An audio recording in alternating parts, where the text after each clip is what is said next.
The Great Resignation phase definitely impacted many and continues to. For our organization, the way I presented to the board was a little bit more from, it's turning out to be a little bit more on a positive note, a great opportunity. What it did was it definitely gave us the ability to evaluate the skills that matter the most, looking at the future, i.e. the 3-year roadmap. But it also required for us to make significant budget changes to acquire that particular talent as well. So from a future perspective and looking at the 3-year with a multi-layered security program, the individuals or the talent that we looked for was how is that individual or the talent is going to help us improve the security posture while reducing the risk dial from that perspective as well. What we also did in addition was we built, the strategy, I would say, derived personas across each of the particular verticals, if I may say, with respect to, let's say, data security or governance or cloud. And then we did a skills-based matrix on that as well. That identified a huge number of gaps, what we had based on the current skill set that what we had and how we needed to do that mapping forward as well. The last but not least, what we have done with respect to talent and retaining the talent as well and optimizing the talent pool as well. We looked at our tools landscape as well and looking at how do we reduce the complexities in the tools landscape as well. The thought process was how to drive a single pane of glass view, which will essentially eliminate the legacy tool sets, drive productivity in operations, which is less dependency on multiple resources as well. And with that, I would say is considering the single pane of glass view, that's why we've just signed on a multi-year agreement of doing network consolidation as well, a network refresh with implementing CASB and SASE. So it's a good achievement for LawPro in moving the security dial forward. So for us, it starts with the prioritization. All of that is really risk-based, right? And it's a moving landscape. Threats are constantly evolving. And quite frankly, we have more thrown at us than we can actually manage, right? So you really have to focus on where the risks are and prioritize based off of that. And so within that, when we look at talent and where we get talent's scarce and talent is expensive. So for us, what we've done is we've looked at what talent we bring in-house and where we partner externally, right? And what we found to be really effective is resources that we can bring in and help us around maturing our capabilities, around our roadmaps, around assurance activities. Those we absolutely bring in-house. And I think we've actually found that those are easier for us to attract also. What we found is the folks that we would want, the true hardcore cyber experts, really difficult to attract. And even if we do attract them, it's hard to retain them because bringing them in the door is one thing, but providing them with all of the tools and resources that they would want to be really effective is very, very difficult to provide. Right? So that's where we go out to vendor partners, because through the partners, we find that with their scale, they have been able to attract that talent and retain that and provide the resources needed. So we go to them for our monitoring or MDR type capabilities, and we found that to be really successful, right? So then we spend a lot of time essentially just marrying the two and getting them to work with a lot of synergy. At Minto Group, cybersecurity is one of our top priorities for organization and not just for the IT group. So that is very positive for us. That being said, we do have a very small security team, and we are trying to find the right balance between in-house and outsourcing, just like Christopher mentioned. We are currently working on establishing a criteria to measure the effectiveness of these third-party partners outsourcing different type of services, right? And how do we understand and make sure that they are as effective as we are hoping them to be when we originally contracted them? So that's in progress. Open to any suggestions or feedback. If anybody else has done that, be very happy to learn from your experiences. In the context of even getting a talent is not easy to attract to the company like ours. And keeping them around is even harder than that. They are extremely expensive, and you probably have a miss and hit. So what we have done is followed what just Anca said in our case as well. We work with outsourcers. We think it's something that is their business is based on. So we hope that they know what they're doing, and at least we work with those guys in that way.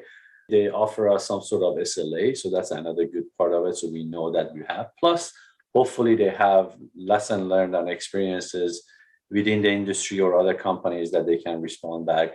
I came from outsourcing myself, so I have high hopes for the ones that we have accessed.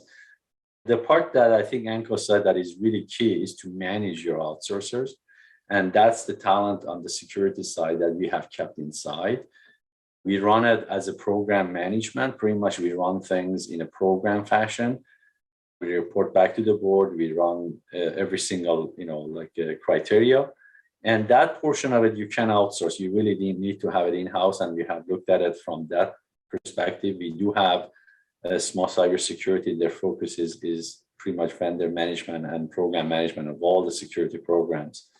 So that is our primary model going forward. Granted, if they are good talents that they're interested in coming to our organization, personally, I wouldn't say no to them. So I would grab them. But the model that we chose is to go with the outsourcing model. So from a board's perspective, we see cyber crime, cyber incidents going up, and we see this challenge with talent on the cybersecurity decreasing because it's scarce to get for all the reasons that we've just heard. But I won't talk about the outsourcing and the partners because I think we've heard a little bit of that about that. But I'll talk about it a little bit from the standpoint of that there seems to be a balance of power shifting from employers to employees right now. And so I think that's something that the boards are very interested in is what are employers doing because of the things that they're hearing from employees based on what we've just gone through for the past 2.5 years with pandemic and COVID. So that balance of power is something that's very critical to boards to think about it and to think about what that means in terms of retention. And I think that we would believe that retention is actually, retaining employees is what I would call cheaper than recruiting new ones. It's really expensive to bring on new ones. But on the other hand, retaining or losing retained employees is also losing a lot of knowledge, losing a lot of dollars that you've invested. So it is a bit of a tug and pull there. But again, it's a balance of power shift. The employees really feel that based on COVID, they can work anywhere for anyone and demand what they think are either reasonable or unreasonable, depending on what side of the table you're sitting on. But some of the things that we're looking at are still important. They may just be different highlights to it at this point in time. So professional development is still really key to a lot of employees. So you need to think about what does that look like in this new hybrid world, if that's what we're going to be living in. Managers, you hear about people leave a company because of their manager, not because of the company. So how are managers doing something differently with their employees in this hybrid world? Onboarding. So many people have been onboarded during COVID. They've never really been anywhere but remote. So how are we retaining these employees that have never really come into the office? And what is that looking like? And if you remember HR 101, it tells you that the way you treat your employees in the first 90 days, it will tell you whether they're going to stay with you or not. So those 90 days are important, and in hybrid situations even more. And then obviously what we're talking about, flexibility that these employees want. So some tactical things that we're doing on some of the organizations that I'm working with, we're looking at how we used to work before, how we used to retain and engage employees before, and what worked. And now we're looking at what's working for us in this 2.5 year period, if you will, of how we're retaining and engaging. And we're comparing what's worked and what didn't work in both environments, in the what I'll call on-prem versus the remote. And so we're picking the best of both worlds because there's no one right answer to how to retain and to engage these employees. I will take Helen's string, actually, because I think what she was saying is exactly what we've been doing. So at MullenLowe Group, because we're advertising, I don't know if it's beneficial or it works against us that we're in the advertising industry when it comes to attracting security professionals. But I think one of the things that has been working for us is the flexibility. I am incredibly in terms of just allowing people to decide where they want to work and how they want to work within the paradigms of what our company can allow in terms of that. And I think that goes a long way. So less so, I mean, salary matters, but I think that flexibility is also incredibly significant.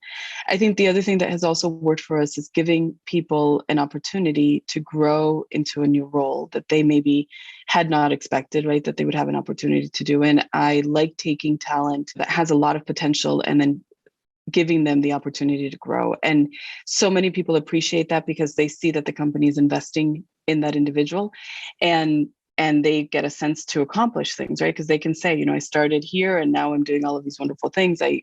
This employer appreciates me. So that has also been incredibly useful for us.